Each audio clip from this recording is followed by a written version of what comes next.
Hey, Joe. It sounds real hollow. Is that because it's just coming through the ambient, through the mics? It's not actually being mic'd, right? Through here? Is that actually coming through here? It sounds real hollow.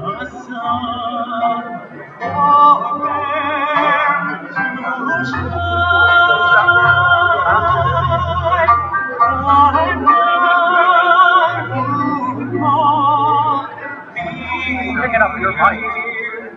It's picking up your mic up front. Now it's off. Yes, it is, because I just heard you with your headset. Yeah.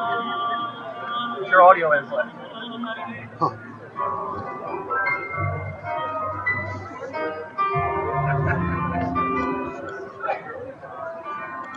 Hush.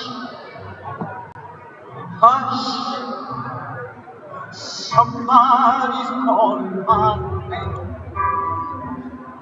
Hush. Hush. Somebody's calling my name. Hush. Hush. Hush.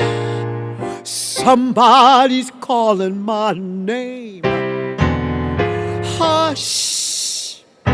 Hush, somebody's calling my name.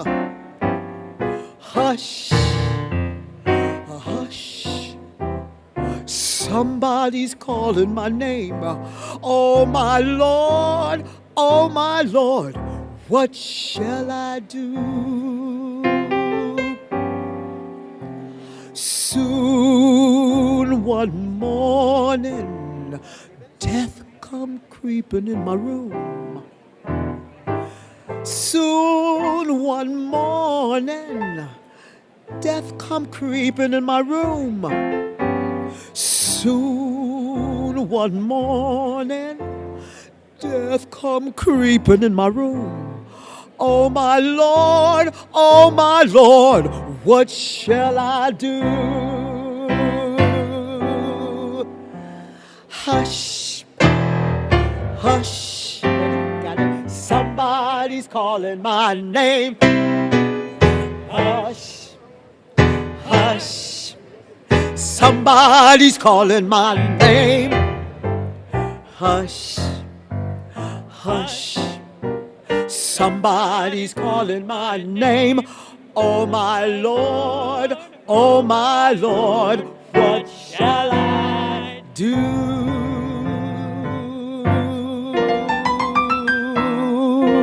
Steal away. Do you know Steal Away? Do you know nobody knows the trouble I see? You know that? Oh. Okay, that's fine. Go. Oh, beautiful. Oh, beautiful.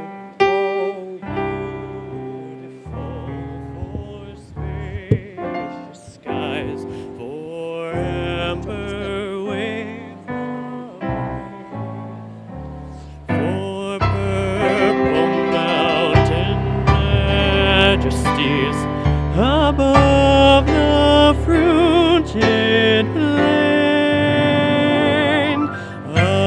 America, America, God shed His grace. Forever I'll stay. We're going out to where the sands turn to gold. Put your stockings on, babe, might get cold. 'Cause everything dies, baby, that's a fact. Maybe everything that dies someday comes back. Put your makeup on and fix your hair up pretty. Meet me tonight in Atlantic City.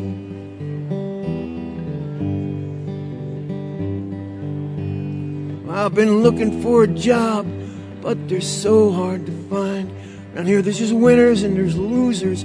Don't want to get caught on the wrong side of that line. I'm tired of coming out on this losing end.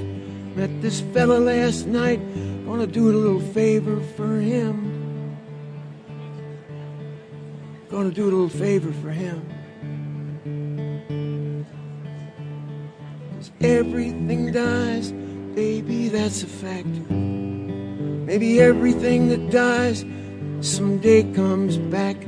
Put your makeup on, fix your hair up pretty. Meet me tonight in Atlantic City. Meet me tonight in Atlantic City. Meet me tonight in Atlantic City.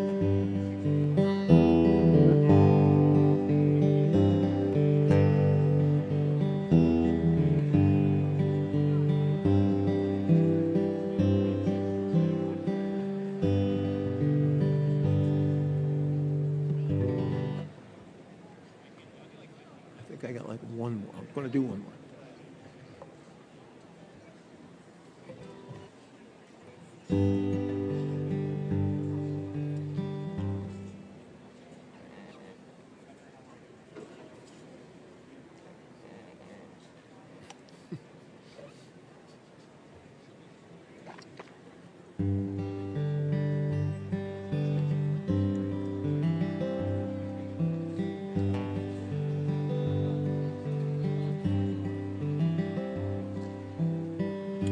It's like when you're making conversation and you're trying not to scream.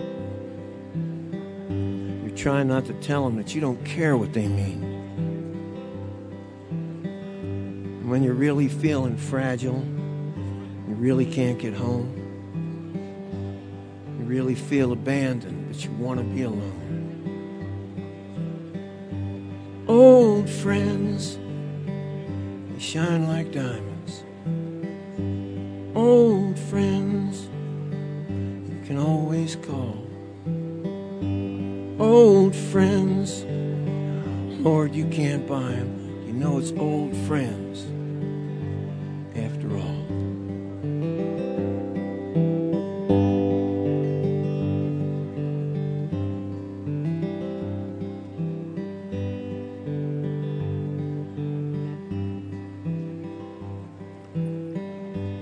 When the house is empty and the light begins to fade,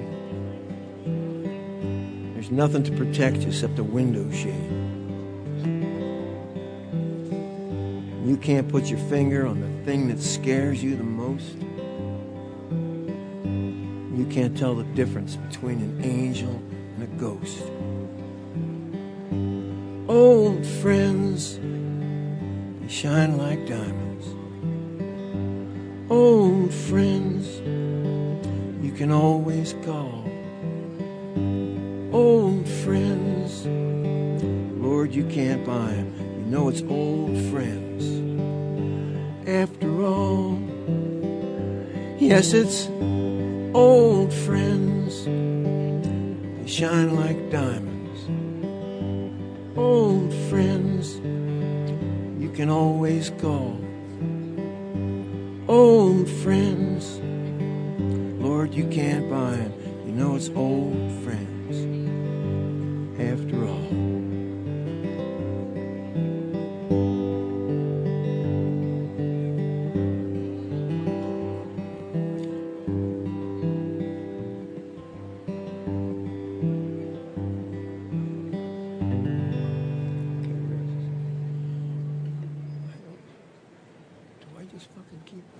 Ladies and gentlemen, if you're in the back, can you please find a seat, please? There are plenty of seats here to the left. If there are not enough seats on the floor, you may extend into the actual seats at Boardwalk Hall up through the sides. We're going to begin momentarily. Thank you.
Good morning, everyone.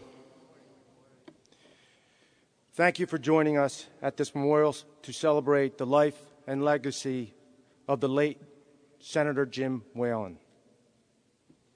At this time, we have the Atlantic City Police Honor Guard will present the colors, followed by the national anthem sung by Atlantic City Police Officer Narelle Lathan. Please rise.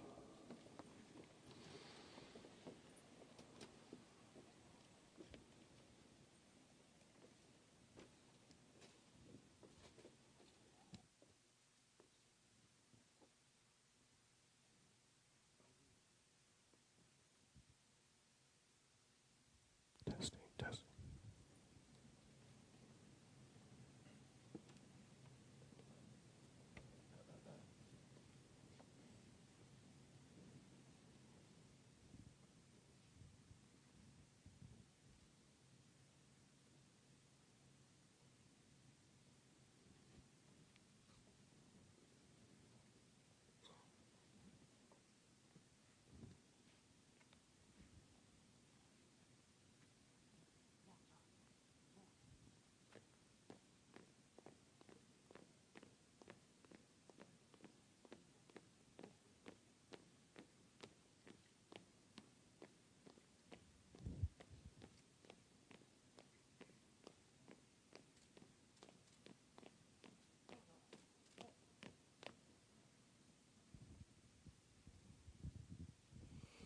Oh, say, can you see by the dawn's early light where so proudly we hail at the twilight's last gleaming, whose broad stripes and bright stars through the perilous fight o'er the ramparts we watch were so gallantly streaming.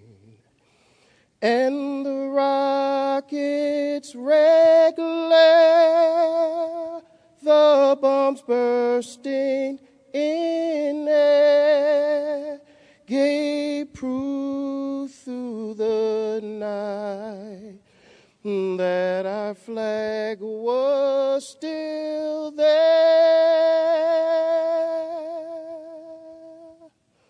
Oh, say, does that star-spangled banner yet wave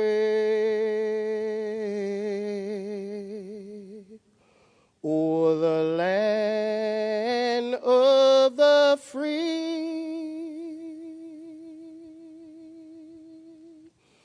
and the home of the brave?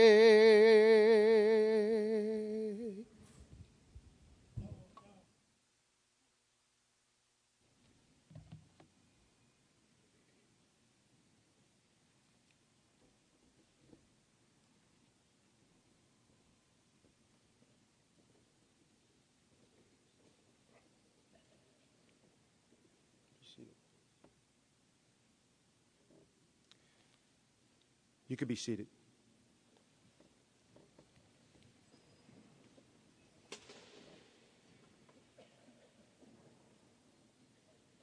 We're pleased to welcome Atlantic City High School Choir to sing Amazing Grace.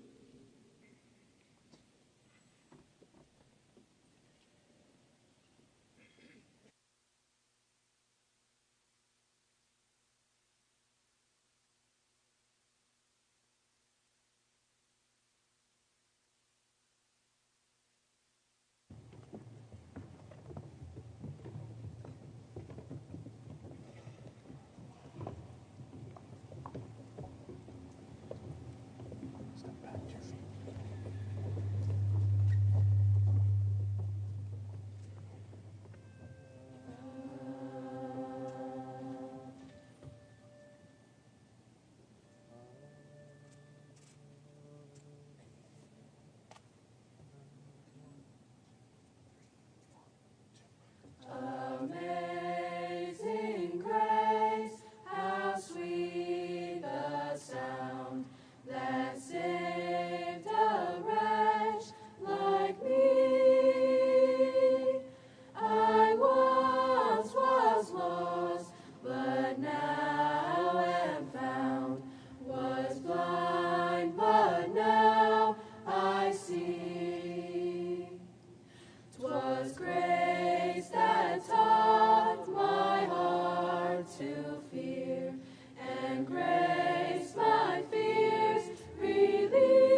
Thank you.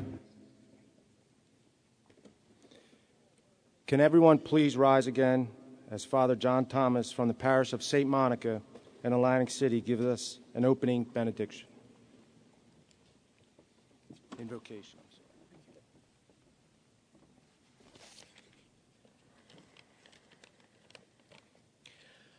God, our Father, at the start of this memorial service, we consecrate to you our time together, remembering Senator Jim Whelan. Comfort the Whelan family and let them have the support of this community. Even as we mourn our loss, may we not forget to give you thanks for the man you have created. You called him to service, and he answered with dignity, sincerity, and commitment. Let his example of public service break the spell of cynicism gripping our society. Senator Whelan proved that great things can be accomplished by good people in public office, even in difficult times. Bless our speakers, that their words will help us make sense of our loss, celebrate Senator Whelan's achievements, honor his legacy, and inspire us for the future. Indeed, Father, there is so much excitement for the future in Senator Whelan's city. But if our work lacks your blessing, it may not last. Senator Whelan served on the beach, in the classroom, and in City Hall. So if it pleases you, Lord, may he also serve in heaven as this city's patron saint. Eternal rest grant unto him, O Lord, and let perpetual light shine upon him. May his soul and the souls of all the faithful departed, through the mercy of God, rest in peace. Amen.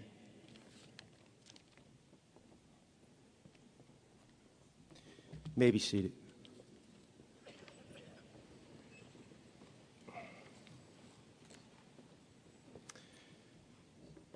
Today, we are here to honor the life of Jim Whelan.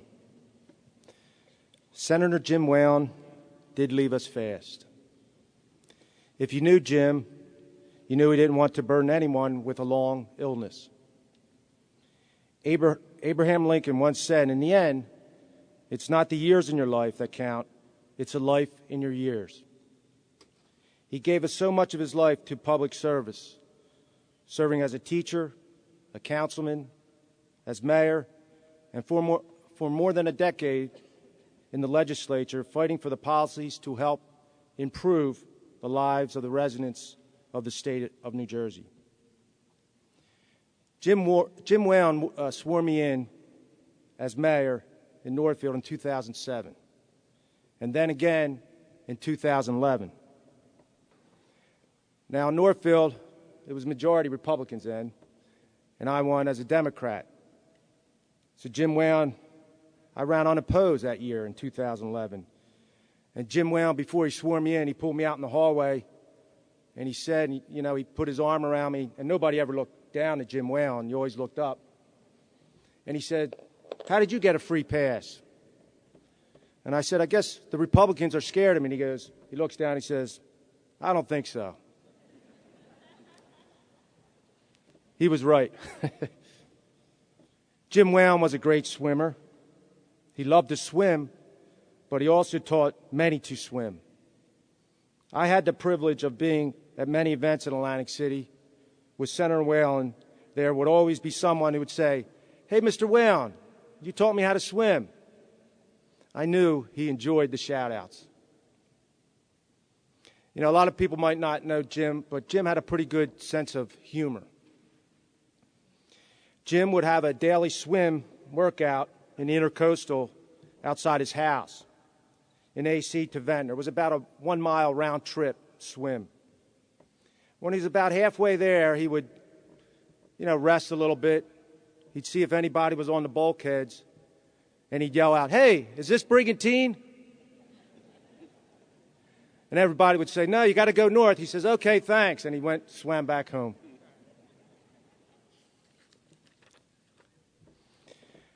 Yes, the legacy of Jim Whelan will continue to be with us for decades.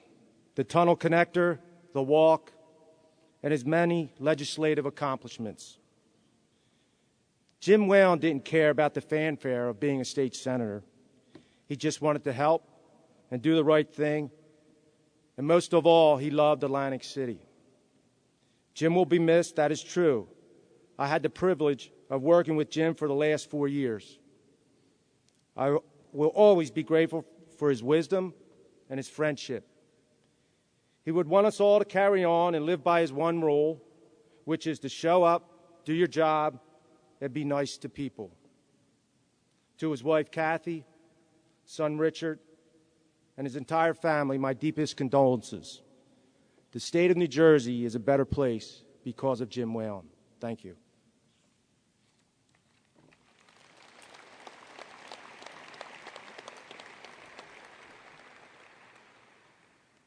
We are honored to have with us a number of distinguished individuals who Jim shared many memories with, Jim in his personal and political life. Each will regale us with stories about Jim and the impact he had on their lives.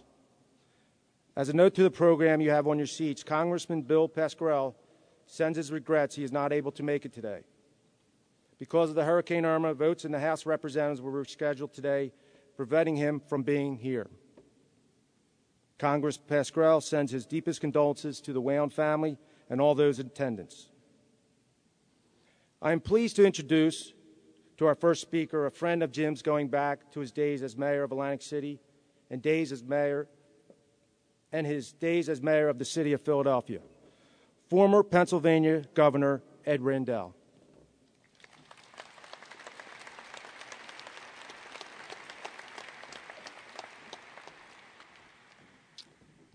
Good morning. Let me begin by saying how honored I am to have been invited to speak at this memorial service in honor of someone who was a great public servant, but more importantly, a great guy. Let me begin by saying that, unfortunately, I have to leave right after I speak, but Jim would understand because I have to get back and join a meeting that's talking about the 2018 election in Pennsylvania. When I heard that Jim had passed, I thought about a day in 2004 down in Longport. Bill Gormley, Senator Gormley, had challenged Pennsylvanians who came to the shore to a 3-on-3 basketball game. And we sold tickets, and the tickets went to some charity. And the game was played on the Longport basketball court next to the tennis courts. And Republicans fielded 3 players. I think Bill Gormley brought in a guy who played pro basketball. And the Democrats were myself, Lou Katz, who many of you will remember, and Dan Dalton, who at that time I think was Secretary of State. And Jim was there watching us play. And after about 3 or 4 minutes, Dan Dalton went up for a shot, lost his balance when he was in the air, came down and put his right arm out to break his fall. He broke his fall, but he also broke his wrist. So Dan obviously couldn't continue playing. And we Democrats were down to 2 players, but we looked around and saw this 6'6" guy and say, Jim, come on, join us. And Jim said, I'm no good. I said, well, we need a 3rd man anyway. Jim always told the truth. He was no good. 6'6", he couldn't jump a lick. And he gave new meaning to the definition, the basketball definition of the word brick. But one thing he did, and you'd all who knew Jim wouldn't surprise you. He dove, and the court was concrete. He dove for every loose ball. He hustled his rear end off. He gave 100% effort all the time in a pickup game. And because of Jim, we got beat a little less badly than we should have gotten beat. But I think this guy that Bill Gormley brought in played for the Lakers. He told us he was a state senator from North Jersey. What do we know about North Jersey? But, you know, I heard in the opening prayer Jim referred to as senator. And I guess that's the protocol. But my guess is Jim would prefer being referred to as mayor. I met Jim when we were both mayors. We served during many of the same years as mayors of Atlantic City and Philadelphia, and we developed a strong bond and kinship. Jim went on to spend 32 years as an elected official. I only spent 24. But I had the opportunity to help Jim in his capacity as president of the New Jersey Conference of Mayors, and I helped him in his electoral runs, and we became great friends. But I know that he would have wanted to be referred to as mayor. I say all the time back home, if you woke me up at 3 in the morning and put a flashlight in my eyes and said, "Who are you?" I wouldn't follow protocol and say the highest office governor. I'd say Mayor Rendell. And mayor, as mayor of a city, and I know Mayor Guardian feels the same way, you develop a bond and a kinship with the people you serve. And when you're a successful mayor like Jim was, people start to believe in your city that you can take care of any problem. The same thing happened to me. Thanks to the men and women who work with me, we had tremendous success in my time as mayor in Philadelphia. And by the 7th or 8th year I was mayor, I said, if people heard on the news that a meteor was coming down from space and was going to crash right in the middle of Philadelphia, destroying the city, nobody would be worried. They'd say, "Oh, Mayor Rendell will find a way to stop the meteor." And the same was true of Jim. He was a great public servant. People always ask me, what makes a great leader in government? And really, there are 3 components. You have to have vision. You have to have a dream of where you want to take the city or the state that you represent. You have to have the ability to communicate your vision to legislators, to the public. And Jim spoke in a way that was so simple and so direct that even every citizen could understand what he wanted to do and where he wanted to take Atlantic City or his district. And lastly, you have to have the courage to hang in there and to follow your vision, even when things aren't going well, even when they're not popular, to take the slings and arrows, to take the risks that are necessary. We made this country great because we were a nation of risk takers. The founding fathers put their lives on the line and their fortunes on the line to try to defeat the British Army and Navy, which were the greatest fighting force in the world at that time. We were the ultimate risk takers. And our leaders today have to follow Jim's example and be willing to take risks, be willing to put things on the line to move progress forward. Jim was a great, great public servant. The famous UCLA basketball coach, John Wooden, said once that you can't live a perfect day without doing something for someone who will never be able to repay you. By that measure, Jim Whelan lived thousands and thousands and thousands of perfect days. He did things for people who barely knew his name. He made life better for residents of Atlantic City, residents of South Jersey. Some of them knew what he did, most of them didn't. But Jim Whelan lived a lot of perfect days.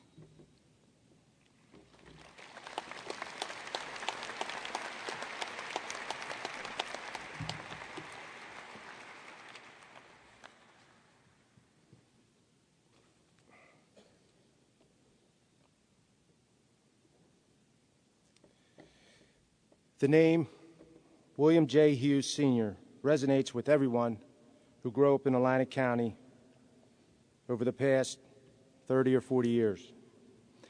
A former congressman who represented our district for over 20 years and a former U.S. ambassador during the Clinton administration, Ambassador Hughes was a political mentor for Jim for many years.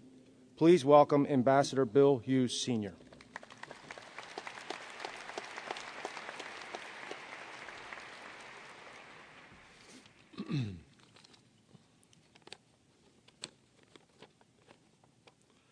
Good morning, all. I am truly honored to have been asked to participate in this memorial service as we remember the life and legacy of our good friend, Jim Whelan. I'm particularly honored to be part of this most distinguished group that are here on the dais to honor him today. Since there are now 13 speakers, I hope that you have a good seat, because we'll try to take it easy on you. Speaking of Jim Whelan, he was truly a giant among us.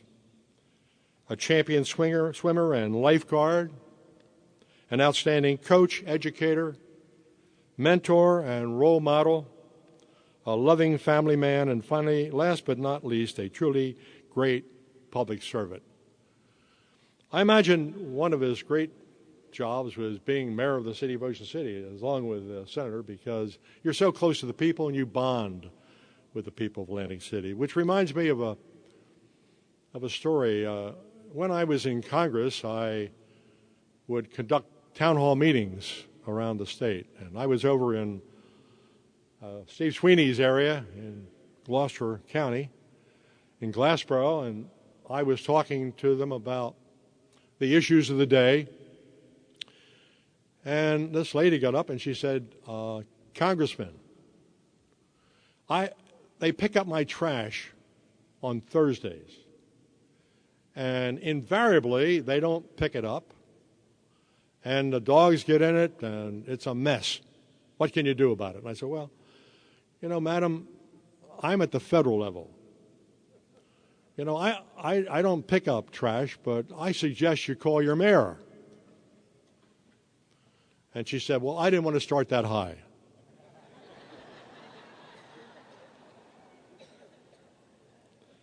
Jim is a councilman, mayor of Atlantic City, state assemblyman, and more recently as your state senator, displayed all the traits that made him extraordinarily successful. Jim was first and foremost a wonderfully kind, compassionate, and loving human being. That's above all. He was so considerate of everyone he respected, even those that he disagreed with. Jim was dedicated and principled while being practical. He knew the role of compromise in the legislative process, and without it, nothing gets done. He was very hardworking, and above all, he was tolerant and of the views of others and always civil. Jim worked across the aisle in a bipartisan way to benefit his legislative district and the people of the state of New Jersey. He's being honored actually in November at Stockton University for just that, his civility in public service. It is not only that civility that's often lacking today, not only in politics, but also within the body politic today, that it poisons our political process and hijacks our public discourse. He worked hard to address it. And part of our responsibility is to continue that legacy. We were political allies and often campaigned together in Atlantic City. When it was time to quit, Jim always said, well, why don't we do one more event or visit one more senior high-rise? It is that compulsive feeling that seems to become part of an office holder's political life during campaign season and off campaign season. You feel that you haven't done enough for your constituency. He was looking forward to doing more with just his beloved Kathy and his family. He exemplified the best in public service, and his legacy as a visionary and builder will live on forever. We are all better because he passed our way. Indeed, we all shall miss his leadership and exemplary community service. By any measure one might consider, Jim had a full, satisfying, and productive life. He made a difference in the lives of all that he touched. I want to express my deepest sympathy to Kathy, to Richie, his sisters, their family, as well as to the communities that he served for so many years so well. Thank you.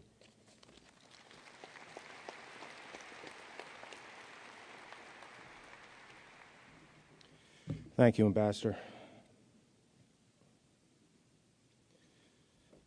Governor Jim Florio was always a strong supporter of the city of Atlantic City and Jim Whelan.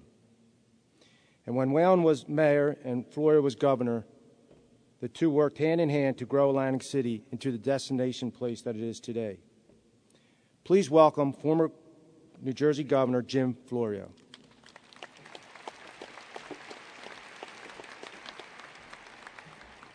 Thank you, and good morning to everyone. This is an impressive gathering, but not a surprising gathering, because Jim really touched so many people's lives. It's not surprising that we had this massive turnout. Jim's style was understated. He was an extremely modest person, and modesty is not one of the traits that you usually associate with politics. But he was unique in that respect, and unique in a whole lot of other respects. He had a life of public concern, a life of public service, public commitment, whether it be as a lifeguard, a teacher, a mayor, an assemblyman, a senator. He touched all aspects of political life, and he touched it well. He and I had lots of private conversations over the years, and I always enjoyed them because they were always very thoughtful. One of the things we did from time to time is just compare experiences with regard to government, good experiences and bad experiences, talking about good government and bad government. And he had the view that government was not inherently good or inherently bad. Rather, it was a tool for making decisions. And that tool in the hand of people of good faith, people who want to do the right thing, could be extremely important for our whole society. And the areas that we focused upon were very important to most people. I'm really very appreciative of the experiences that I had with him. And I always admired his ability to bring his teaching skills to the public debate, talking to people about how we should think about the long term rather than the short term. We were always talking about making the distinction between public opinion, which is a snapshot in time, impressions, and contrasting that with trying to get people to come to public judgment. We should think about the long term, thinking about analyzing information, not making snap decisions, thinking about how we had to think about things with a greater degree of depth. Depth is what Jim brought to the table, always thinking about the longer term. So I think we could reinforce the importance of his life by trying to evaluate the standards that he met and trying to emulate them ourselves. Hopefully, we will never forget the lessons that he taught to us. Thank you.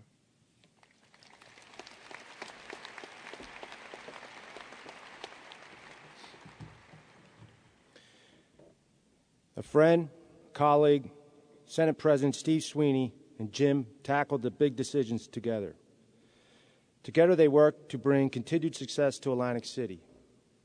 We know Senator Sweeney will continue to care for Atlantic City even in Jim's absence. Please welcome Senate President Steve Sweeney.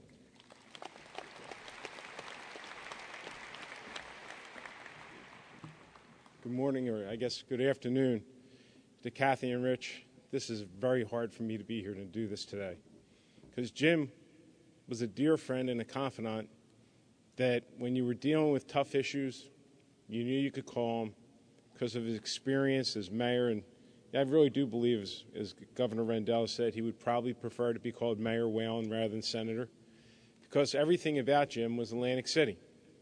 Whenever you talked to him, it was about Atlantic City and how we were going to improve the quality of life. And no, he wasn't the greatest mayor of Atlantic City because he didn't go to jail. Okay?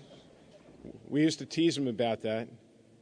But it's just because, look, vision. You're hearing similar terms. Vision, humility, kindness. He's just a good guy. They cared a whole lot and wanted to give back to his community and wanted to make this place better. And I got to tell you, Republican, Democrats, I know we are all together in the way we felt about Jim. Jim wasn't, in politics, he's a politician. Jim wasn't a politician. Jim was just a good guy.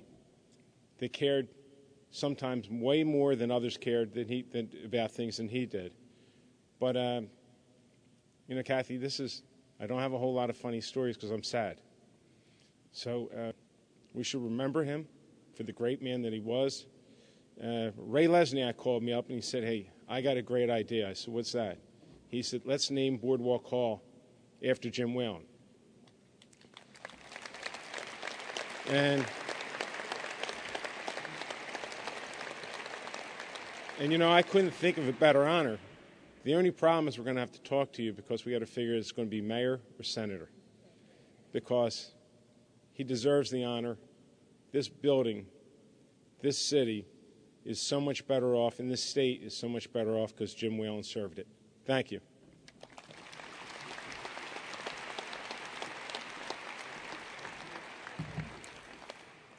Thank you. As anyone who works for and serves in the legislature knows the deep respect in which Speaker Joe Roberts' name is spoke. When Jim entered the State Assembly, Speaker Roberts was a mentor and a friend. Years later, even after Jim left the Assembly and Speaker Roberts retired, the two remained good friends. We're proud to welcome back to Atlantic City former Assembly Speaker Joe Roberts.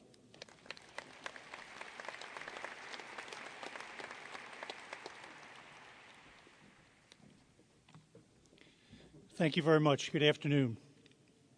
Let me begin with my condolences to Kathy and Rich and everyone in the family, and to thank them personally for giving me the honor of being part of this memorial today.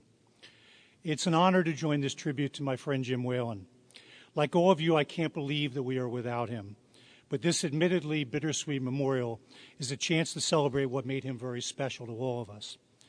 About 30 or 35 years ago, when I was getting to know Jim through politics, I had the occasion to see him in a different setting at a restaurant I owned at the time in Sea Isle City. We were doing a reunion of the St. Francis de Sales parish at the time. As I spent time with him that night, one person after another came up to him to say hello. By then, I knew Jim well from the great work he was doing here in Atlantic City, but these were people who grew up with him, who knew him when he was a kid, went to grammar school with him, went to high school with him, and even though he's making quite a name for him in Atlantic City, almost every one of his old friends said, Jim, you haven't changed a bit. You're the same guy you always were. And they meant that in a good way. He is someone who was authentic back in the day and was certainly authentic through his whole life. I've learned over the years that if you want to really find out about somebody, talk to the people that have known them the longest. Talk to the people who have known them the best. Jim Whelan didn't disappoint the people he grew up with, and he's never disappointed any of us either. I got to know Jim fairly well through the 90s when he served as mayor of this great city. I marveled as he navigated through the Monopoly Board cast of characters who were in Atlantic City in those days. His unquestioned integrity, as he balanced so many competing interests in the city, really thrived during his time there. In 2001, when the city moved to partisan elections and Jim ran as an independent, I had the interesting job, thanks to Governor McGreevey, of serving as the Democratic state chairman. I remember being summoned to a meeting in Atlantic City with the Democrats who said, in essence, listen, we know Jim Whelan's a good buddy of yours, and we don't think we're going to get a fair shake with you as the state chairman. I told them at the time that the Democratic Party would support the Democratic candidate, but if they thought I was going to say a single bad word about Jim Whelan, they were mistaken. What they didn't realize was there wasn't a single bad word you could say about him. We were reunited 4 years later when Jim and Damon ran for the Assembly. They both worked really hard, raised a record amount of money, but fell a bit short. But at least Jim got to go to Trent to begin his amazing career there.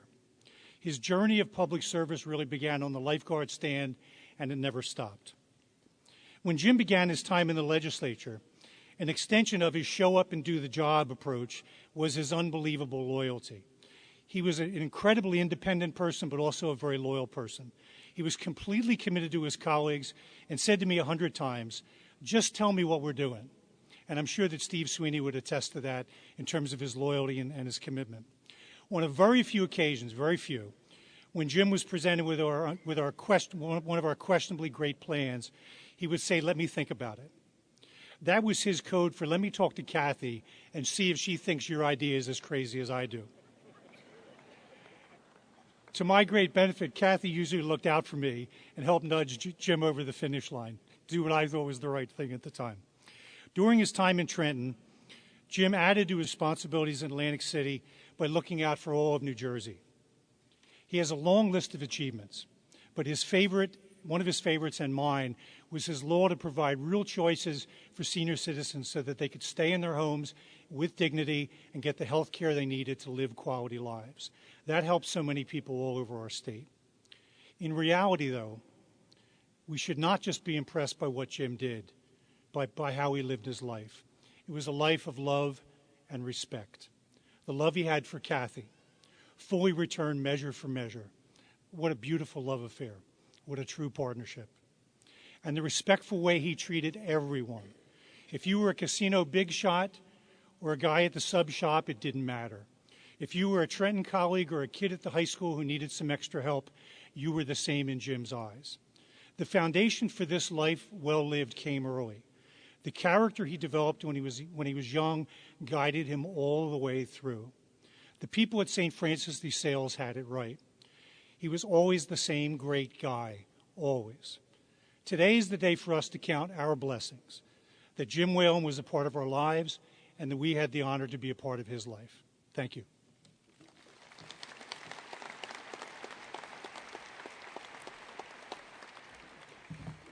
Thank you, Speaker Roberts. Mayor Don Guardian said Jim was a big brother to him when he entered the fraternity of Atlantic City mayors. While they certainly didn't always agree on the best path forward to Atlantic City, Jim always said he knew Mayor Guardian was doing what he thought was right, even if it wasn't what Jim thought, and we always knew what Jim thought. Thank you to Mayor Guardian and his office to helping put this great event together. Please welcome Mayor Don Guardian of Atlantic City.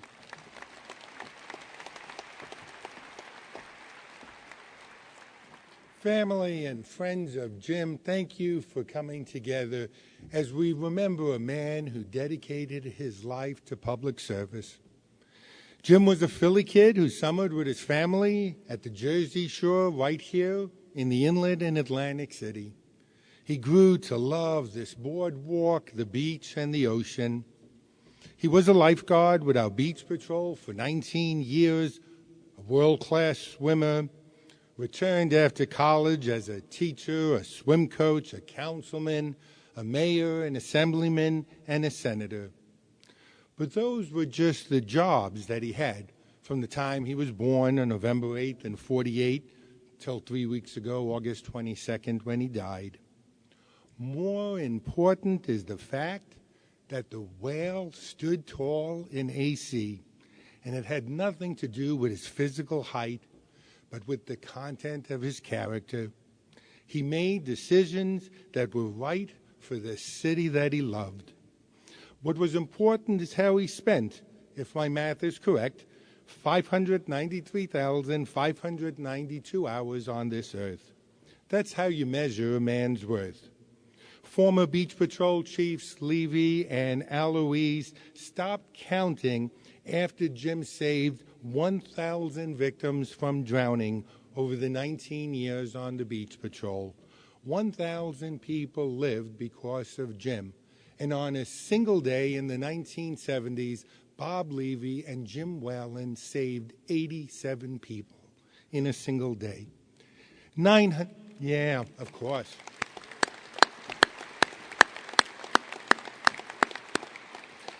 In over 36 years, as he taught 925 kids to swim, he knew that they would be safe when they were in the water. Walking in his shoes, I can tell you this, a few hundred people bumped into him on the sidewalk or came up into the mayor's office unannounced, and he helped them find a job, a place to stay, a bed in a rehab, driving them to the mission on a code blue night, or frustrated with the entire bureaucracy, gave him a couple of bucks for a sandwich. For me, it was Jim taking me under his wing, not caring that we're in opposing political parties, like a big brother when I became mayor, and showing me the ropes behind the scenes. Lots of elected officials are politicians, but few are statesmen. the whale was a statesman. He made the right decision, even when they were not popular, even when they cost him votes at election, and even when he lost the election. But this statesman's legacy is the new convention center, the shops at the Walk, the Regatta Surf Stadium, the beautiful housing that is now part of the inlet he once vacationed in. That's what Jim did with his 593,952 hours on this earth. Jim was looking forward to January of the coming year to enjoy his golden years, not feeling bad that he's missing somebody's 50th anniversary or Boy Scout camporee. That was not to be. Whale loved this city, and we and a generation to come will be better because of him. I pray that time will heal the loss for Kathy and Richie, his sisters, and all that loved him. And I hope as time passes, the good times you shared with Jim will comfort you. Jim, good night. May your soul rest in peace.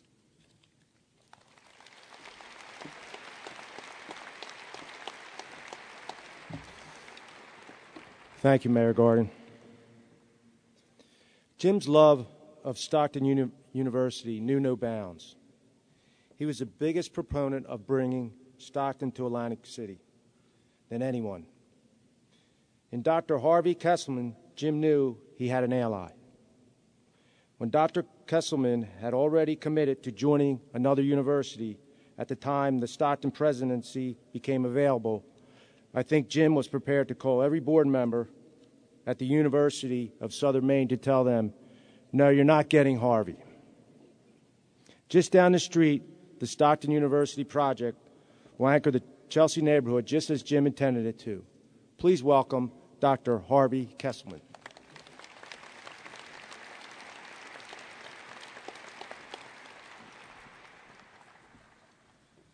Good afternoon.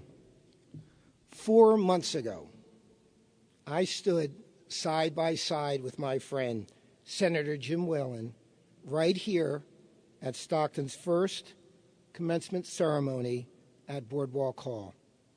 It was a truly amazing day. We could hardly believe our eyes, the sight of this arena filled with such energy and excitement. Jim was a cherished friend of the Stockton community, and we could think of no person we wanted more to share in that historic moment. The senator delivered an inspiring speech, leaving us with this encouragement. Don't be afraid to make mistakes, he said. You're going to make some, but keep going. Push a little bit further. You'll get it right. At the conclusion of his address, we presented him with our Distinguished Service Award. It was a very, very proud moment in the history of Stockton University. Never in a million years would I have imagined that just 4 months later, I'd be standing here again on this platform at Boardwalk Hall talking about my friend instead of being with him. When I first heard of his passing, I thought to myself, there are no words. I simply had no words to express the shock, no words to communicate the profound feeling of loss I shared with the entire Stockton community. Those who know me would suggest that it is a rare moment when I am at a loss for words. But this was truly such a time.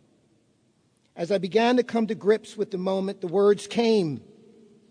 Words such as humble and loyal, steady and thoughtful, caring and sensitive, giving and warm, fair and honest. And I could go on, for these words accurately portray a man so loved by so many.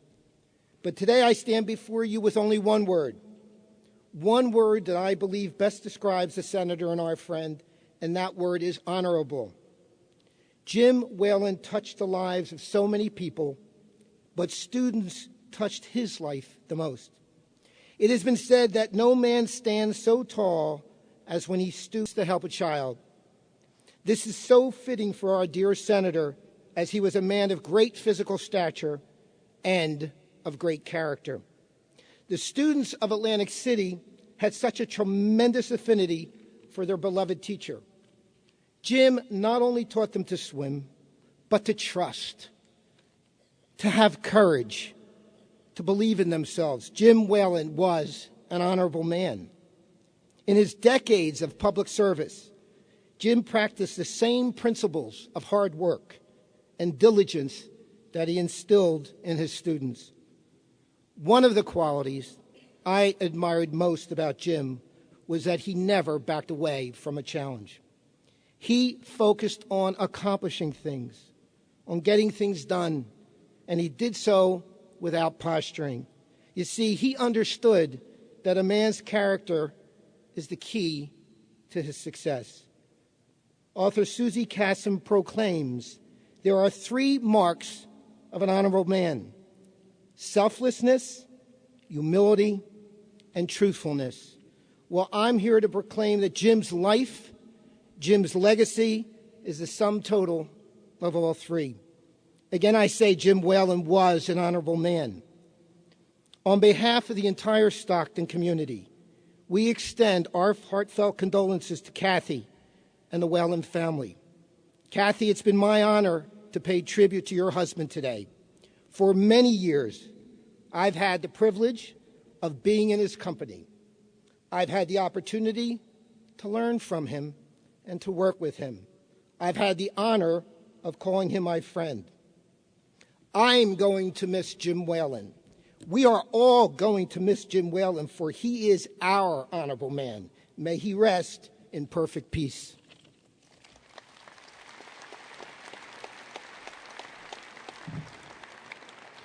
Thank you, Harvey.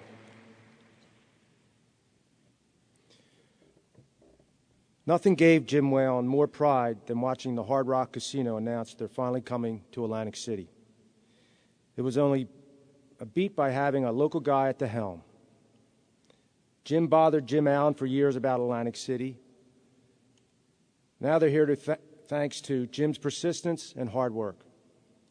Thank you, Jim Allen and Hard Rock, for making Senator Whelan's dream come true.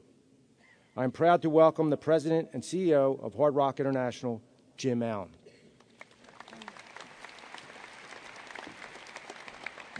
Thank you. To the Whelan family, truly an honor to be able to say a few words in remembrance of Senator Whelan. I don't think it was ever a bother. I think it was an honor when Senator Whelan continued his relentless efforts to talk about the opportunity that we could create together by bringing our company and our brand back to Atlantic City. But the reality is, I actually knew Senator Whelan back from the middle 80s, when he was actually a local city council representative. And I was president of the local purchasing association, and I had called numerous elected officials in town, and frankly, I did not get a response.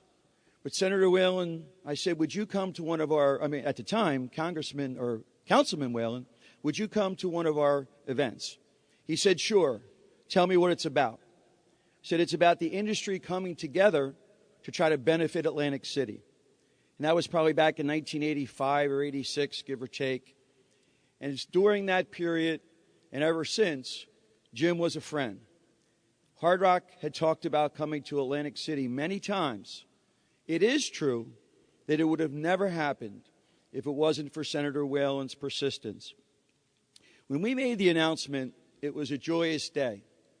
And at that particular time, for over 10 years, it was virtually nothing but negative information, business declines on Atlantic City.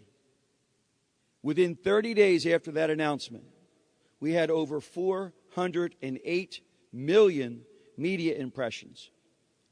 And every one of those were positive in nature. And now we certainly have seen a lot of additional commitments coming back into Atlantic City. We're committed to spend over $500 million, create thousands of jobs. And please make no mistake, that would have never happened if it wasn't for Senator Jim Whelan. In closing, I'm always fascinated when people pass, and certainly by the remarks that have already been stated, and I'm sure many to come. Nobody ever says that person was a no-good SOB, right? Never. But in this particular case, truly a great man, Jim Whelan, has left us. The thing that I was always so impressed with was you wouldn't know Jim was a Democrat. You wouldn't know that he ran as an independent. Our business is in 75 countries around the world, and we deal with a lot of politicians. And when you talk about honesty and integrity and telling you what's real, that's a quality that Senator Whelan had that, frankly, I don't know any other politician that will ever be able to live up to that. I thank you once again, and obviously our condolences go out to the Whelan family. Thank you.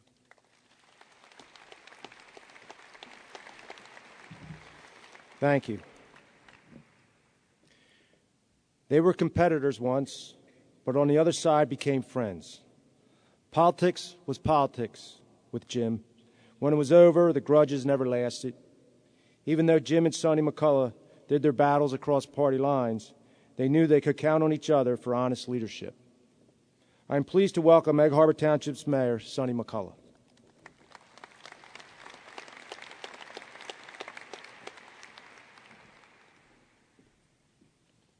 Thank you. I just want to thank the legislative team that you put together and to the Whelan family for this invitation to permit me to be part of the ceremony.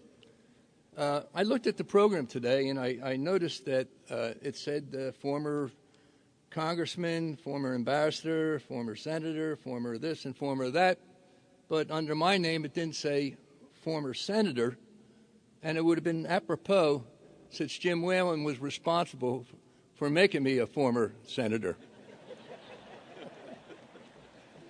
I'll tell you one funny story. Jim and I met when I volunteered for the Round the Island Swim, and he was an extraordinary athlete.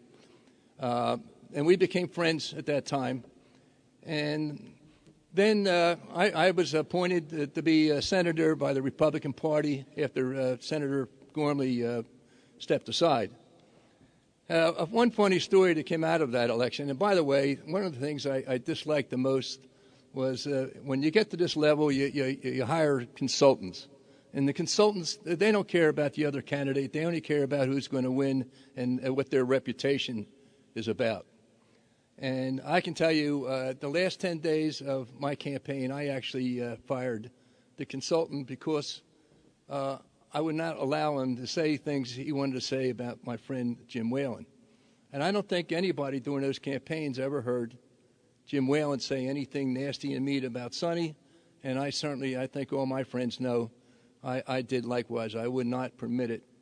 But one funny thing did happen. A day and a half after the election was over, I end up on an airplane going to Myrtle Beach, and who's sitting across from me but Jim Whelan? So anyhow, when the plane lands, him and I are chatting, and I say to Jim, listen, you know how much I dislike these consultants, but if I had listened to what the consultant said, I would be still the senator and you wouldn't be. So he says, well, what do you mean by that? And if you know Jim's sense of humor, it's hard to tickle his funny bone. He doesn't give you a big laugh. So I said, well, what was going to happen was we were going to make thousands and thousands of robocalls. Oh, he goes, okay, what's that all about? I said, well, here's the way the robocall was going to go. And the voice was going to sound like you. Hello, this is Jim Whelan. I'm calling you to ask you to vote for me. I'm running for Senate in the 2nd District. And if you would be so kind to call 4 or 5 of your friends up and ask them to vote for me, I'd really appreciate it. Thank you. Again, this is Jim Whelan. He hangs up. He goes, well, what's so bad about that? Well, 2 hours later, another phone call to those same thousands of people. Hello, this is Jim Whelan, just calling back to remind you to vote for me and call 4 or 5 of your friends to vote for me. Hangs up. Oh, what's so bad about that? Well, 3 hours later, another phone call comes in. Hey, this is Jim Whelan. Thank you, and I appreciate if you did call and help me get elected. Well, Jim looks at me and he goes, well, that's not so bad. What was so bad about that? Well, the first call was going out at 1 a.m. before election. Second one was going out at 3 a.m. And the last one was going to go out at 5 a.m. How many of those people you think were going to vote for you, Jim? And all I get from him is, ho, ho, ho, ho, ho. Kathy, you know how much I care for you. I'm sorry. I'm proud to be here today, but I'm sorry that I have to be here today. And you know you always have my support, and I do appreciate the fact that I've been given this opportunity. Thank you very much.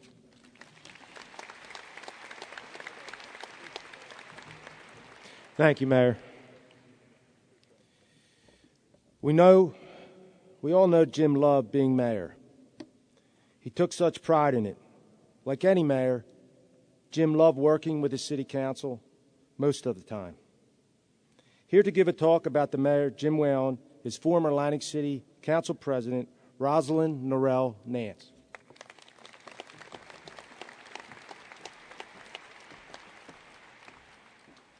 Good afternoon. Kathy, Rich, family, and friends. My family wish to extend our deepest condolences. We share your loss, as Jim was a dear friend and confidant. As some of you may remember, Jim and I did not initially get along very well. We both wanted to serve the citizens of Atlantic City, but we couldn't quite agree on how it should be done. So Bobby Levy, who was a longtime friend to both of us, arranged a meeting for us to try to come to some level of cooperation. The meeting took place in Jim's City Hall office, and it really did not go well. As a matter of fact, it was disastrous. Jim starts banging his fist on the desk and hollering about, how am I going to put up with you for a few years? And I said, I'd like to come around the other side of that desk and push you in that chair out the window. However, Bobby was not about to give up on us, so he arranged another meeting, which took place at McGettigan's. I guess he knew that neither Jim nor I could afford to act that childish in public. We started out agreeing that we are just opposites in every way. He was male, I was female. He was white, I was black. He was tall, and I was vertically challenged. But we knew that since he was the mayor and I was the council president, we had to find some way to compromise and better understand each other so we could do the best we could for the citizens and businesses in Atlantic City. We finally hit the nail on the head. We recognized that we were both educators. That proved to be the key to what would develop into a long, trusting, cooperative working relationship and a very special friendship. We decided that when we were considering a project and did not quite see eye to eye, we would list the pros and cons of how the project would benefit the children and youth of Atlantic City and their families. Oh, we considered other things like the finances, the environmental impact, and the reputations and track records of the proposed developers. But what the projects would mean to the children and young people who could not vote to have their voices heard in regard to their future employment, health, and safety was paramount to our decisions. Very few people would have believed that these projects got to go because we had adopted a Bible passage that said, a little child shall lead them. That cooperative agreement led to changing the policy for ex-offenders who could so that they could work in the city, and we would consequently reduce the recidivism among Atlantic City residents and allow parents to have legal employment opportunities. The Hope 6 grant brought affordable housing, jobs, the New Boys and Girls Club, and the James Ustry Child Care Center. It also was the impetus for Youth Build, Covenant House, the Surf Baseball Stadium, the Walk shopping area, and selling the H-Track to bringing the Borgata Casino Hotel and the second wave of casino development into Atlantic City. My full-time job was being the director for the Atlantic City Family Centers.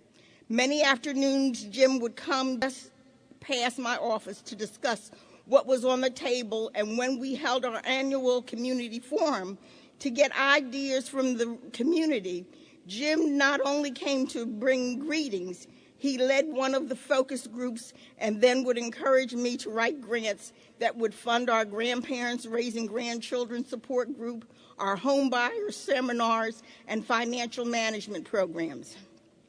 In fact, he stopped by so often that one little boy was quite confused about our relationship. My husband, Nelson, stopped by the office one day, and I walked him to the car when he was leaving. He gave me a quick buzz kiss, and back into the office I went. A little while later, the after-school teacher brought a little first grader who was hysterically crying and saying that he was really mad at Miss Roz. So I asked him, "Why on earth are you so angry with me?" He said, "I know who you are. I saw you on TV and I saw what you did, and I'm telling my mommy never to vote for you again. You're Mayor Whelan's wife, and when I was coming in the building, I saw you cheating on him with that man." I could not convince or console him, so I called Jim to tell him about the dilemma I had at the center.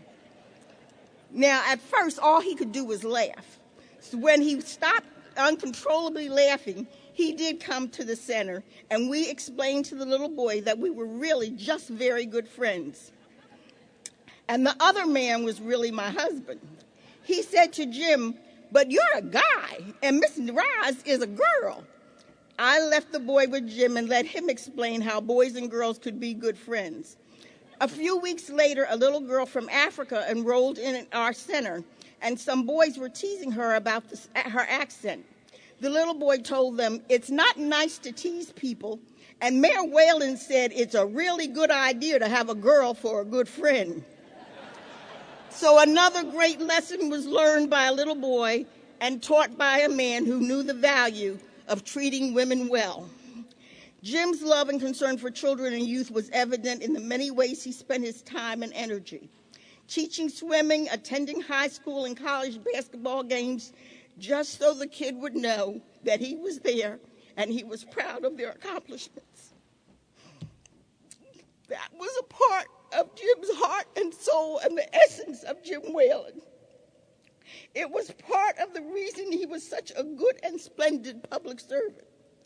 It is the part I will always remember.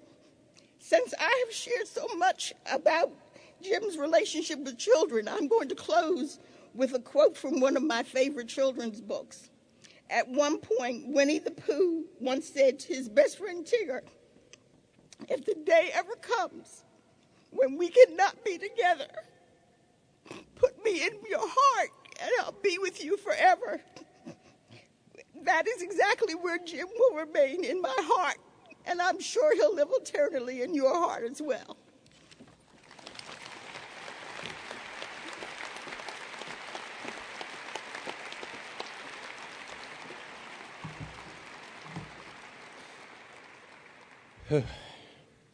Thank you.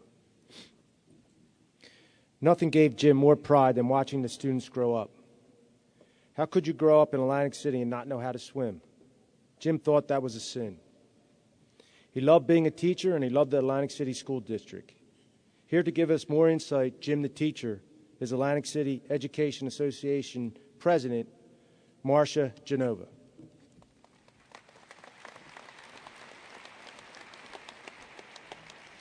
Good afternoon, and it is certainly my honor to be here to share a few memories with you that I have of Jim Whelan. My first memory of Jim was when I was a teacher at the New Jersey Avenue School, and Jim was mayor of Atlantic City. And one day, I looked up at my classroom door, and there was standing Jim Whelan.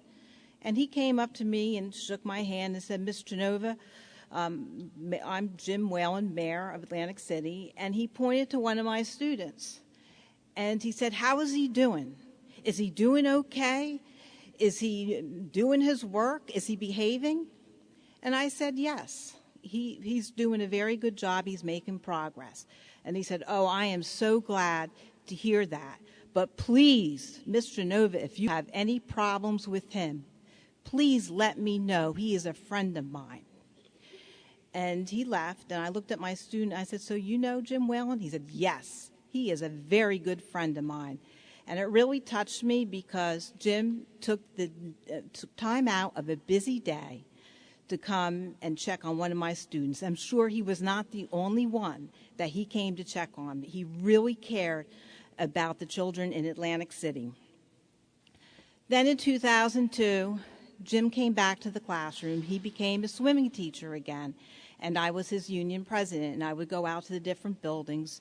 And every time I saw Jim, whether it was at the Uptown School Complex or at the Dr. Martin Luther King School Complex, he was always actively engaged, whether it was in the hallway when the children were in transition, from the locker room to the pool. And I even had the opportunity to see him in the pool, and it was just amazing to watch him. He called the children by his names, and he was just so compassionate in whatever he did.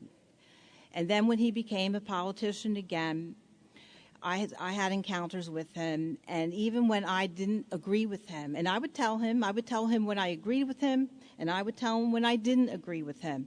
And even when I got angry with him once, he treated me with the utmost respect, and he explained to me why he voted the way he did. And even though I did not agree with him, I respected the fact that, number one, he was so respectful, and he really believed that he voted the right way, and I really respected that.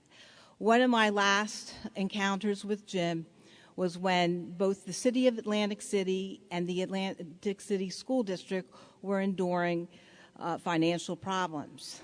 And I, along with one of my fellow ACEA officers and some NJEA staff members, we met with Jim, along with some other politicians, and we asked him for help to get more funding for the Atlantic City School District. And Jim said, yes, of course, I want more funding. And he explained some obstacles he had. And then he looked me straight in the eye and he said, but Marsha, you're at the negotiations table and you're going to have to give something up.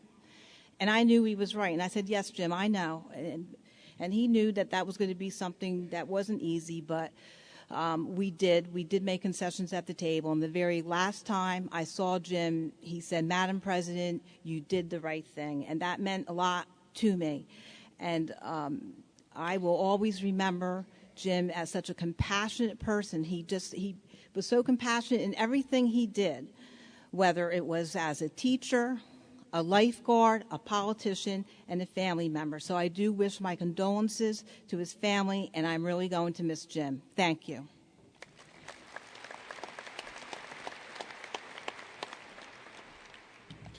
Thank you, Marsha. When you talk about high school basketball in this state, you can't do it without talking about Hall of Fame coach Bob Hurley. Jim, Bob, Rafferty, and George Bressel loved their time together. Jim loved high school basketball, and he loved the close friendship with Coach Hurley. Please welcome Coach Bob Hurley.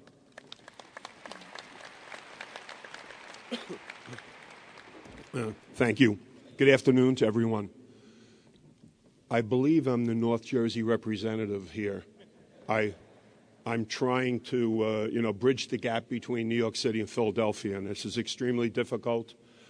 We have no interpreter here for me right now, so please, I'm very nervous, and bear with me because, as was said, Jim and I developed a friendship back about 30 years ago, and I brought my high school team here in Christmas of 1986. We played in the Seagull Classic. And while we were here, we practiced one day in one of the rec centers, and Jim was our host. And he came up to me during practice, and it was our day off, so after we were done, we weren't really sure what we were going to do with the kids the rest of the day. So he suggested that we bring the kids in the pool and let them go swimming after practice. So I said to the kids, if we have a good practice, I'm going to let everybody go swimming. And Jim told the story that as soon as practice was done, everybody ran in and that they sat on the edge of the pool. And Jim said to them, you kids can all get in the pool right now. And nobody moved. And he said it wasn't until I come in and I gave them permission to get in the pool that most of the kids went in, but not everybody, because there was still about 4 or 5 that didn't know how to swim. And one of those kids was our best basketball player, this big, strong kid named Jerry Walker. And Jim took him in the pool and started working with him. And as the many kids in Atlantic City that Jim knew about and worked with over his years here as a teacher and as involved in government, he took Jerry and he worked with Jerry. 1 year went by, and we went and played in a tournament in Hawaii. And in the tournament in Hawaii, Jerry Walker went into the Pacific Ocean and swam for the first time in an ocean because he had never gone to the Atlantic Ocean living in Jersey City. So the kids that, I have been fortunate enough to coach had an opportunity to do things that, were first time in many cases. And from that tournament, Jim and Raph, George, Alan, the guys that used to be the basketball part of Jim's life, they came to me after the tournament, and we won a tournament. We beat Chris Corsiani, who's a great player played at NC State. We beat his team in a championship game. And the crowd, because we had all young kids, it became an Atlantic City. It was like a home game for us. We were so appreciative. And then the Seagull Classic began inviting us down to play. And we would come down every year to play. The same guys, Jimmy and Raph and George, we would get together and have dinner the night before the game. They'd sit behind the bench, and we would connect.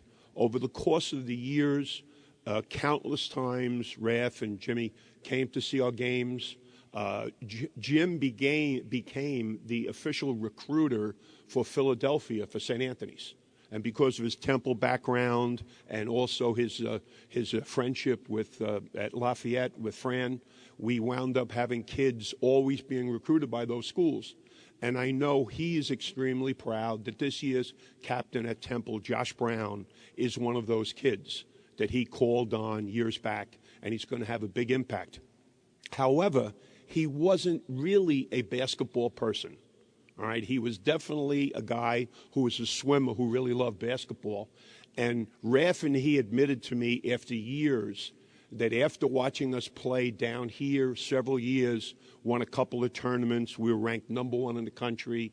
My son Bobby, who went on to Duke University, both of them, in evaluating him, they really liked him. They thought he was scrappy, and they thought he could probably get a college scholarship. And so from that point on, over the years, they would ask me first what do I think about a player before they would do any of the evaluations. I'd really like to thank the family for giving me this opportunity to come down here today. He was a wonderful man. Last May, we lost Raph to lose Jimmy in August. My high school team no longer exists, so a big part of my basketball world is gone, but we'll still treasure all the memories we've had. Thank you so much.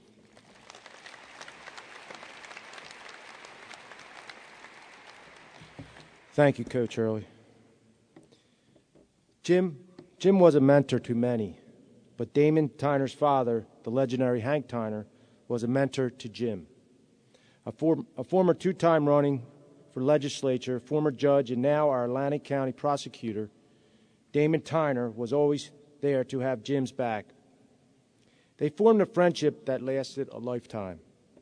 Nothing made Jim happier than to see Damon become a judge and ultimately as our prosecutor. Please welcome Atlantic County Prosecutor Damon Tyler.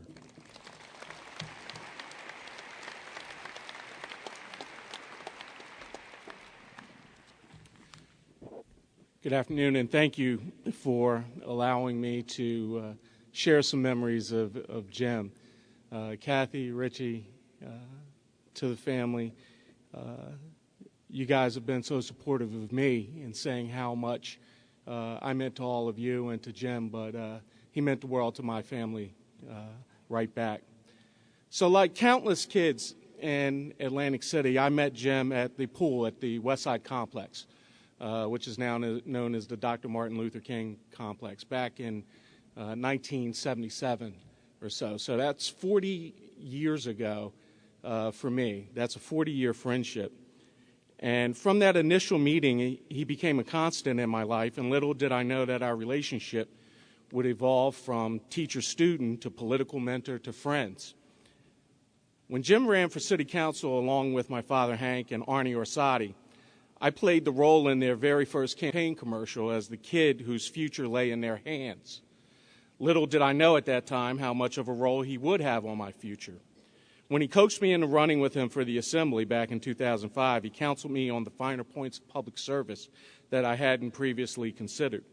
I soon learned that Jim and I shared a passion for history, particularly the history of Atlantic City and the people who make it so. We had this macabre hobby, you might say, shared only probably by other public officials or lawyers, of reading the obituaries, or as Jim would call it, the Irish news. Read it first thing in the morning, and if there was someone who had an obscure relationship to someone more prominent, we would make sure to inform the other because it was very important to him to pay respect to the family. If you were to check most funeral registration books in this area, I would guarantee you that Jim Whelan's name is at or near the top of every single one. He would get there first to pay his respects and offer his assistance. So I had asked him about this once, and he told me that two people influenced his practice in this regard. The first was my father, and then his longtime assistant, the late Ketty Johnson. He said when he first ran for office with Hank and Arnie, Speaker Roberts, they didn't knock doors. They campaigned at bars and funerals.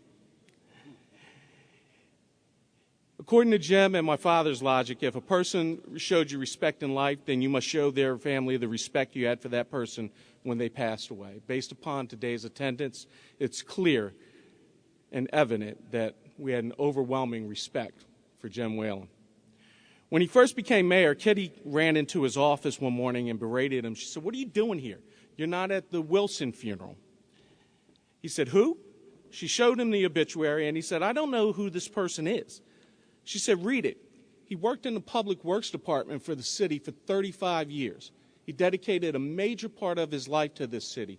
You owe it to him and his family to show him that respect." So Jim went to the funeral, and of course he knew everybody there, and they were forever grateful for his attendance. Since I got the message that Jim passed away, I've had this empty, unresolved feeling because he was my go-to guy to talk about someone's passing or their legacy. And I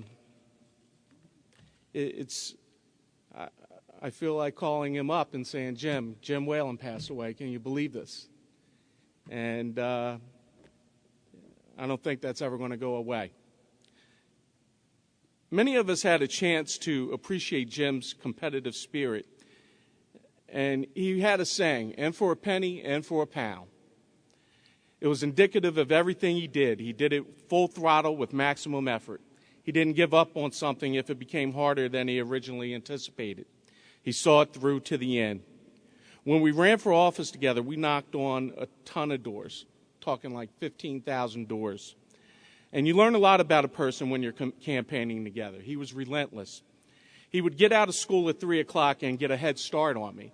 You know, I was working as a lawyer. I had a family. I had kids to get home from school. Jim would start out before me every single time. So I finally figured out how to level the playing field. On the weekend, he and Kathy would go ride horses. So I knew that would take up a great period of his time, and I would get out there and I would start. Well, little did I know, if I knocked 300 doors that weekend, Jim had already called and found out how many doors I knocked, and he'd go out and knock 325. That was just Jim. But besides the competitiveness, I got a chance to observe how he interacted with people. There wasn't a town in this county, from Buena Vista Township to Brigantine, from Hamilton to Longport, and certainly not Atlantic City, where we could go and he didn't have a connection to someone. Even when someone disagreed with him or something he did, he would find common ground with them on another issue before he left their company. It was so uncanny. Although he knew some people would never support him on anything, for whatever reason, he never ran from an opportunity to win them over. So I've been hearing today, and I certainly read an article that stated that Jim's legacy was the Atlantic City skyline and the connector tunnel and all these other tangible items.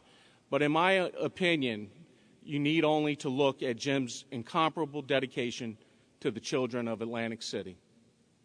He was invested in our success, and I say our because I was certainly one of them, as I was a student in 1977, 78, and learned how to swim, although he always reminded me that my wife, Nicole, was a better student.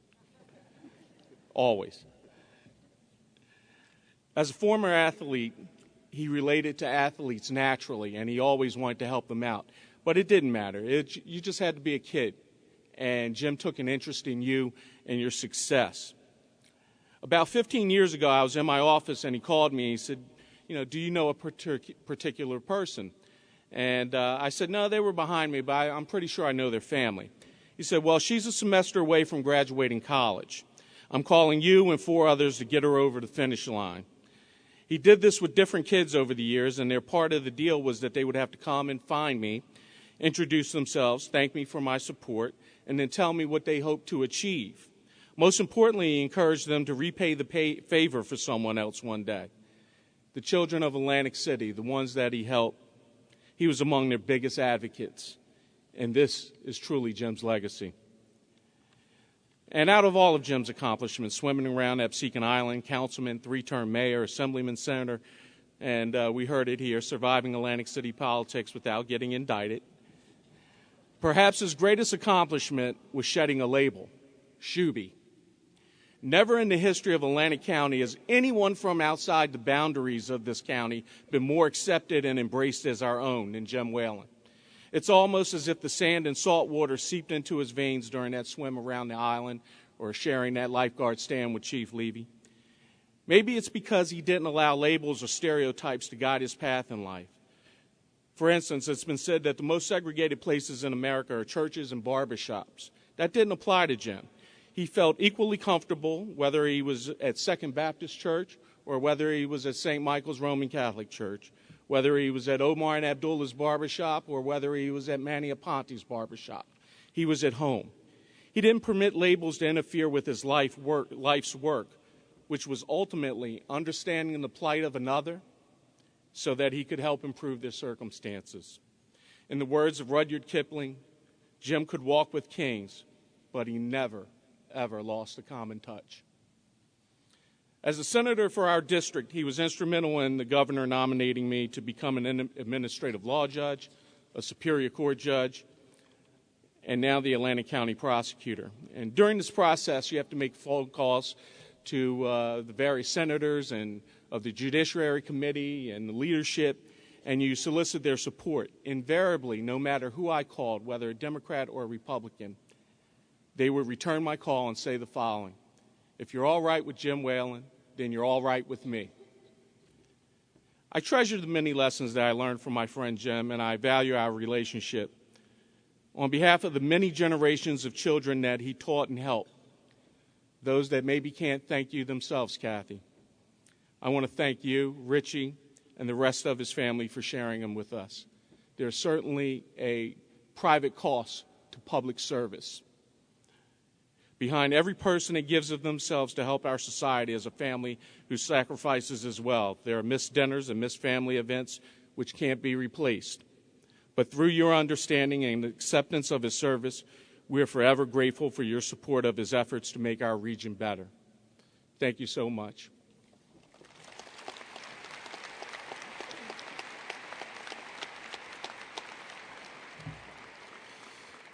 Thank you, Damon. At this time, please welcome Dr. David Smith, a close friend of Jim, who will sing The Old Man in honor of our friend Jim Whelan. Kathy, thank you for the great honor of participating in these services. Over the past couple weeks, we've heard many wonderful things that have all been true about Jim Whelan. But his greatest legacy can be seen in the way he cared for you. There has never been a more caring, loving, devoted spouse than you had with Jim. And that is his greatest honor. The song I'm going to sing would be a favorite of Jim's. It's an Irish ballad of a son singing to his father at the funeral. And to Rich and to all the thousands of young people that Jim was a father figure to, these words will have great meaning. The tears have all been shed now. We've said our last goodbye. His soul's been blessed and laid to rest, and it's now I feel alone. He was more than just a father, a teacher, my best friend. He can still be heard in the tunes we shared when I play them on my own. And I never will forget him, for he made me what I am. Though he may be gone, memories linger on, and I miss him, the old man. As a boy, he'd take me walking by mountains, fields, and streams, and show me things not known to kings, just secrets between him and me, like the color of the pheasant as he rises in the dawn, and how to fish and make a wish down by the holly tree. And I never will forget him, for he made me what I am. Though he may be gone, memories linger on, and I miss him, the old man. I thought he'd live forever. He seemed so big and strong. But minutes fly and the years go by for a father and a son. And suddenly, when it happened, there was so much left unsaid. No second chance to tell him thanks for all the things he'd done. And I never will forget him, for he made me what I am. Though he may be gone, memories linger on, and I miss him, the old man. God bless you, Jim Whelan.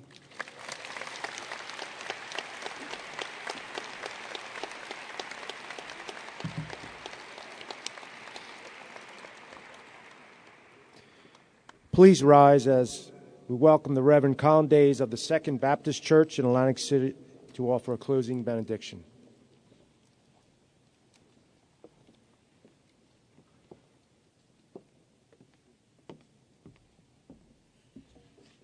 Let us pray.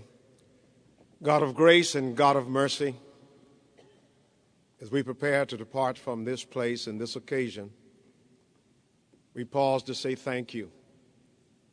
We thank you for the life of Jim. We thank you for the legacy that he's left, the wonderful life that he's lived.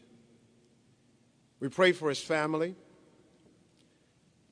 that you bless them with the declaration of the psalmist, that weeping may endure through the night, but joy comes in the morning. Bless them with the promise of Jesus, that I will never leave you, nor will I forsake you. And as we depart this place, let us not leave with a heart of mourning or a void in our heart, but bless us with the patience of Jim. Bless us with the peace of Jim. Bless us with his commitment to community. Bless us with his fierce anger against injustice and inequality. Bless us with a passion for people. Bless us, O God, that we may take the mantle of leadership now and move on and continue the work, continue the legacy, that we can touch people, make this place a better place, make this city a better city. By his example, make ourselves a better people. In your name we pray, amen.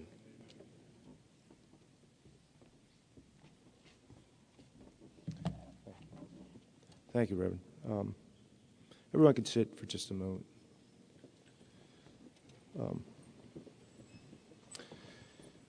On behalf of the Whalen family, myself, and our legislative office, we sincerely thank you for joining us today. The remembrance isn't over yet, though. The Jim Whelan Memorial Foundation invites you to join us at the Irish Pub on St. James Place for an Irish wake in Whelan's honor. Those who have parked car can leave their cars in the Boardwalk Hall garage until 5 p.m. If you wish to drive the Irish Pub, there is plenty of parking on St. James Place and New York Avenue. Those who wish to leave their cars here can get a ride to the pub from Atlantic City Jitneys. They are parked on Mississippi Avenue. Leave Boardwalk Hall and exit to the left on the Boardwalk, and Mississippi Avenue is the first street on the left. There will also be Boardwalk trams that will take you down to the Boardwalk. Just one thing, I asked the family's going to exit first, and then everybody else can follow them, if you will. Once again, thank you for joining us today in the honor of the life of Jim Whelan. We hope to see you at the Irish Pub. Thank you.